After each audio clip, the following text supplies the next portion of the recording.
The least that we can say is that whenever a new Forza game is in development, the hype train is running at full steam and gamers get really excited about every bit of information they can get, whether it's about the drivable cars or the locations, such as the tracks or the area chosen for the next Horizon Festival. And I've got to say that I used to be that guy who would read every single piece of news possible, and that could have given me a clue or an indication about the next installment of the series. However, as I am writing those lines, it is no longer the case, and I will tell you why.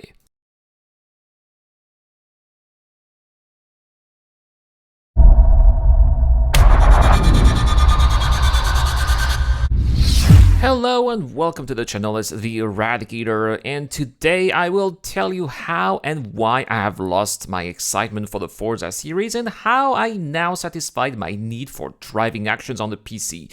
So, to understand the points I am going to make, you must first be aware that what I am looking for in a driving game, and those are the following: immersion, believability, passion, and realism. Of course, a racing game does not need to check all of these boxes for me to be able to enjoy it. Wreckfest, for example, is a game that I love, but it certainly is not realistic nor believable. Oh, and I haven't played for a month, maybe that's why. But anyway, so when I first started playing the Forza games, as soon as they became available on PC with Forza Horizon 3, I was really blown away by the differences between Microsoft's franchise and other racers at that time, mostly Need for Speed and Grid, since Test Drive Unlimited 2 was already dead. I loved the believable settings, and I was hooked by the cockpit view, which is a must-have for me. I loved the realistic sound effects, and the driving of the cars just felt overall more realistic compared to the very arcadish style of Need for Speed. And so, driving in Forza, especially Forza Horizon, was truly a most welcome breath of fresh air, as the game really gave me a chance to somewhat experience driving in an exotic location or a place which I had never driven in before. Australia, Scotland, and then Mexico were very well depicted by the developers, and the maps featured very detailed representations of the various biomes encountered in those parts of the world. Combined with an impressive selection of faithfully modeled car, I really had the impression that I could plentifully fulfill my passion for cars and my fantasy of ever having a life in which I could have such a collection and drive it as I pleased with like-minded people. Unfortunately, that sense of bliss had repeatedly, or rather, quite quickly faded or ended, both with Forza Horizon 4 and then Forza Horizon 5, and that is because of the DLCs and the basically future add-ons that were added. And sure, White might argue that Forza Horizon is somewhat of an arcade series, but at least it made the effort of trying to be immersive at launch. At least, right? However, to me, that immersion has been severely broken both in Forza Horizon 4 and Forza Horizon 5 because of its additional content, which to me clearly targeted a more juvenile audience that I am sadly no longer part of. Sorry, but I am not interested in competing against legal cars. Even driving a legal car or driving in a legal environment.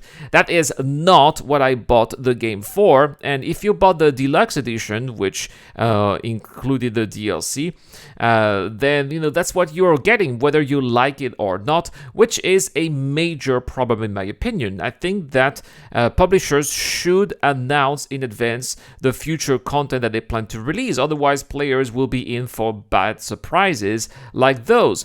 The other immersion-breaking content, in my opinion, have been the Hot Wheels edition, both in Forza Horizon 4 and 5, which not only brought in-game fake cars, but also fake environments like the shape, the slopes, or the over-the-top Hot Wheels tracks that, sure, you can choose to ignore, but that you nevertheless paid for with your deluxe edition or your premium edition, which really starts to feel like a ripoff at this point because that's not what you pay for. However, if you thought that it was already bad enough, well, stay tuned because you are about to find that there is more to that.